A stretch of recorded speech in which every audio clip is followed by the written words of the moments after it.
नमस्कार दोस्तों। आज की कहानी मुंशी प्रेमचंद जी द्वारा लिखित स्त्री और पुरुष।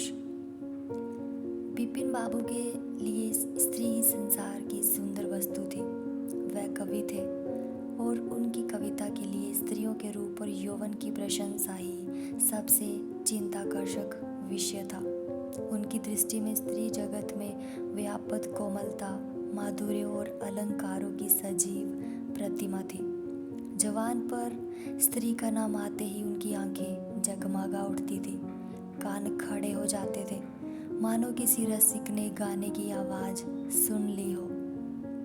जब से होश संभाला तभी से उन्होंने उस सुंदरी की कल्पना करनी शुरू की जो उसके हृदय की रानी होगी। उसमें उषा की प्रफुल्लता होगी, पुष्प की कोमलता, कुंदन की चमक, बसंत की छवि, कोयल की ध्वनि व कवि वर्णित सभी उपमाओं से विभूषित। वह उस कल्पित मूर्ति के उपासक थे। कविताओं में उसका गुण गाते वह दिन भी समीप आ गया था जब उनकी आशाएं हरे हरे पत्तों से लहराएंगी, उनकी मुरादें पूरी हो गई होंगी। कॉलेज की अंतिम परीक्षा समाप्त हो गई थी और विवाह के संदेश आने लगे थे। विवाह तय हो गया। बिपिन बाबू ने कन्या को देखने का बहुत आग्रह किया, लेकिन जब उनके मामू ने विश्वास दिलाया कि लड़की बहुत ही रूपवती है, मैंने अपनी आंखों से देखा है, तब वह राजी हो गए। धूमधाम से बारात निकली और विवाह का मुहूर्त आया। वधू आभूषणों से सजी हुई मंडप में आई तो बिपिन को उसके हाथ पांव नजर आए। कितनी सुंदर उंगलियां थी, मानो दीप शिखाएं हो। अंगों की शोभा कितनी मनोहारिणी थी, बिपिन फूले ना समाये। दूसरे दिन वधू विदा हुई तो वह उसके दर्शनों के लिए इतने अधीर हुए कि ज्यों ही रास्ते में कहारों ने पालकी रखकर मुंह हाथ धोना शुरू किया, आप चुपके से वधू के पास जा पहुंचे। वह घूंघट हटाए पालकी से सिर निकाले बाहर झांक रही थी। बिपिन की निगाह उस पर पड़ गई। वह जे परम सुंदरी रमणी ना थी जिसकी उन्होंने कल्पना की थी, जिसकी वे बरसों से कल्पना कर रहे थे। जे एक चौड़े मुंह, चिपटी नाक और फूले हुए गालों वाली कुरूपा स्त्री थी। रंग गोरा था पर उसमें लाली के बदले सफेदी थी, और फिर रंग कैसा ही सुंदर हो, रूप की कमी नहीं पूरी कर सकता। बिपिन का सारा उत्साह ठंडा पड़ गया। हाँ, इसे मेरे ही गले पड़ना था। क्या इसके लिए समस्त संसार में और कोई न मिलता था। उन्हें अपने मामू पर क्रोध आया जिसने वधू की तारीफों के पुल बांध दिए थे। अगर इस वक्त वह मिल जाते तो बिपिन उनकी ऐसी खबर लेता कि वह भी याद करते। जब कहारों ने फिर पालकियां उठाई तो बिपिन मन में सोचने लगा, इस स्त्री के साथ कैसे मैं बोलूँगा, कैसे इसके साथ जीवन काटूंगा। इसकी ओर तो ताकने ही से घृणा होती है। ऐसी कुरूपा स्त्रियां भी संसार में हैं। इसका मुझे अब तक पता न था। क्या मुंह ईश्वर ने बनाया है, क्या आंखें हैं। मैं और सारे एवों की ओर से आंखें बंद कर लेता, लेकिन वह चौड़ा सा मुंह, भगवान, क्या तुम्हें मुझी पर जे वज्रपात करना था। बिपिन हो अपना जीवन नरक सा जान पड़ता था। वह अपने मामू से लड़ा, ससुर को लंबा खर्रा लेकर फटकारा, माँ बाप से हुज्जत की, और जब इससे शांति ना हुई तो कहीं भाग जाने की बात सोचने लगा। आशा पर उसे दया अवश्य आती थी कि वह अपने आप को समझाता था कि इसमें उस बेचारी का क्या दोष है। उसने जबरदस्ती तो मुझसे विवाह किया नहीं, लेकिन जे दया और जे विचार उस घृणा को ना जीत सकता था जो आशा को देखते ही उसके रोम रोम में व्याप्त हो जाती थी। आशा अपने अच्छे से अच्छे कपड़े पहनती, तरह तरह से बाल संवारती, घंटों आईने के सामने खड़ी होकर अपना श्रृंगार करती, लेकिन बिपिन को जो शुतुरमुर्ग से मालूम होती थी। वह दिल से चाहती थी कि उन्हें प्रसन्न करूं, उनकी सेवा करने के लिए अवसर खोज करती थी, लेकिन बिपिन उससे भागा भागा फिरता था। अगर कभी भेंट हो जाती तो कुछ ऐसी जलीकटी बातें करने लगता कि आशा रोती हुई वहां से चली जाती।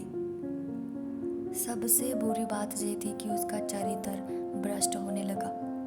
वह ये भूल जाने की चेष्टा करने लगा कि मेरा विवाह हो। कई दिनों तक आशा को उसके दर्शन भी न होते थे। वह उसके कह कहे की आवाज़ें बाहर से आती हुई सुनती, झरोखे से देखती कि वह दोस्तों के गले में हाथ डाले सैर करने जा रहे हैं और तड़प कर रह जाती। एक दिन खाना खाते समय उसने कहा, अब तो आपके दर्शन ही नहीं होते, मेरे कारण घर छोड़ दीजिएगा क्या?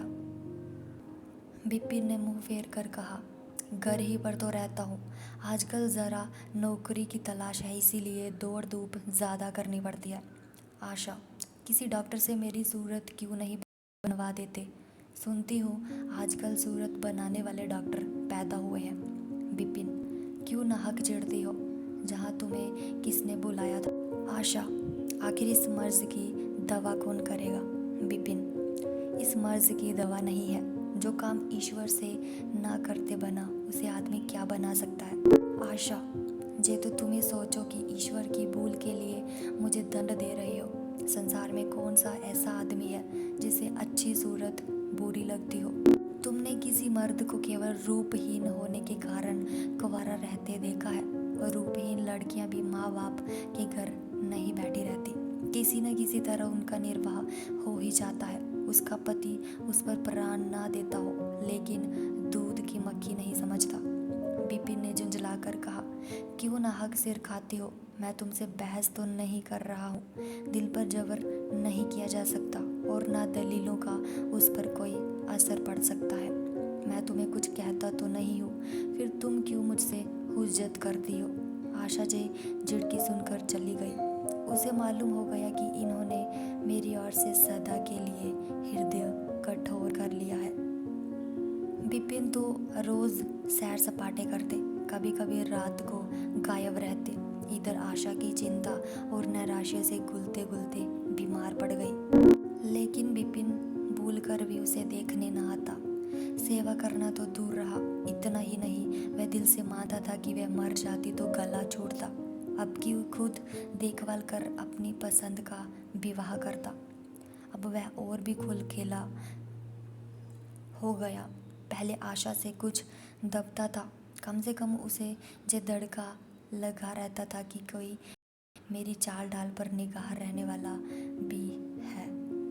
अब वह दड़का छूट गया। कुवासनाओं में ऐसा लिप्त हो गया कि मर्दाने कमरे में ही जमघटे होने लगे। लेकिन विषय भोग में धन ही का सर्वनाश होता, इससे कहीं अधिक बुद्धि और बल का सर्वनाश होता है।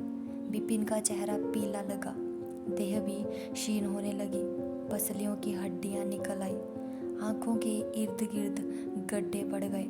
अब वह पहले से कहीं ज्यादा शौक करता, नित्य तेल लगता, बाल बनवाता, कपड़े बदलता, किंतु मुख पर कांति ना थी। रंग रोगन से क्या हो सकता? एक दिन आशा बरामदे में चारपाई पर लेटी हुई थी। इधर हफ्तों में उसने विपिन को ना देखा था। उन्हें देखने की इच्छा हुई। उसे भय था कि वह सन आएंगे, फिर भी वह मन को रोक ना सकी। विपिन को बुला भेजा। विपिन को भी उस पर कुछ दया आ गई। आकर सामने खड़े हो गए। आशा ने उनके मुंह की ओर देखा तो चौंक पड़ी।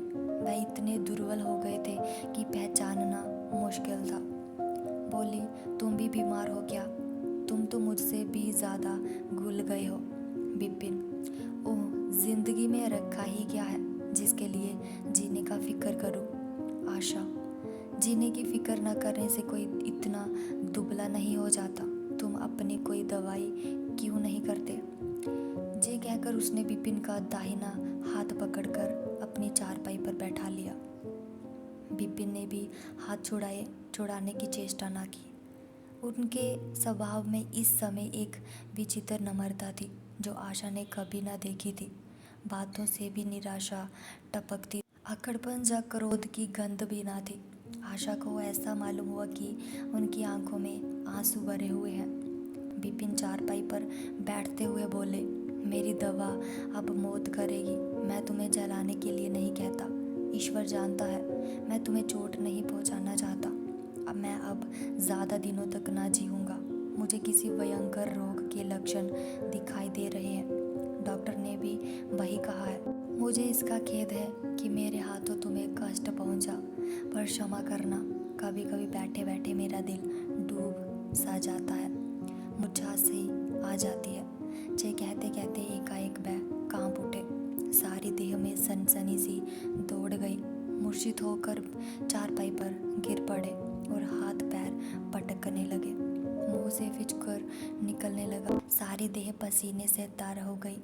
आशा का सारा रोग हवा हो गया। वह महीनों से बिस्तर ना छोड़ सकी थी, पर इस समय उसके शिथिल अंगों में विचित्र स्फूर्ति दौड़ गई। उसने तेजी से उठकर विपिन को अच्छी तरह लेटा दिया और उनके मुख पर पानी की छींटे देने लगी। मैरी भी दौड़ी आई और पंखा झेलने लगी, पर भी विपिन ने आंखें ना खोली। संध्या होते होते उनका मुंह टेढ़ा हो गया और बायां अंग छूने पड़ गया। हिलाना तो दूर रहा, मुंह से बात निकालना भी मुश्किल हो गया। जे मूर्छा ना थी, फालिज था। फालिज के भयंकर रोग में रोगी की सेवा करना आसान काम नहीं है। उस पर आशा महीनों से बीमार थी, लेकिन उस रोग के सामने वह अपना रोग भूल गई। 15 दिनों तक विपिन की हालत बहुत नाजुक रही। आशा दिन के दिन और रात के रात उनके पास बैठी रहती। उनके लिए पथ्य बनाना, उन्हें गोद में संभाल कर दवा पिलाना, उनके ज़रा ज़रा से इशारों को समझना उसी जैसी धैर्यशाली स्त्री का काम था। अपना सिर दर्द से फटा करता, ज़बर से देह तपा करती, पर इसकी उसे ज़रा भी परवाह न थी।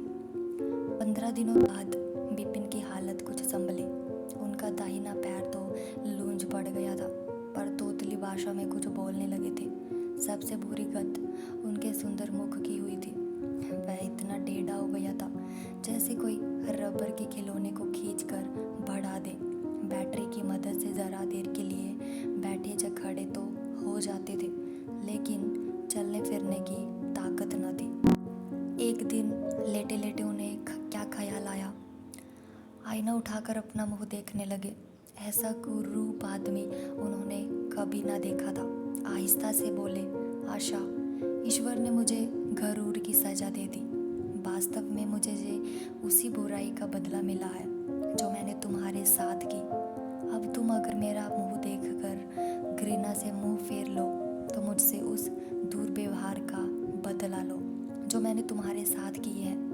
आशा ने पति की ओर कोमल भाव से देखकर कहा, मैं तो आपको अब भी उसी निगाह से देखती हूँ।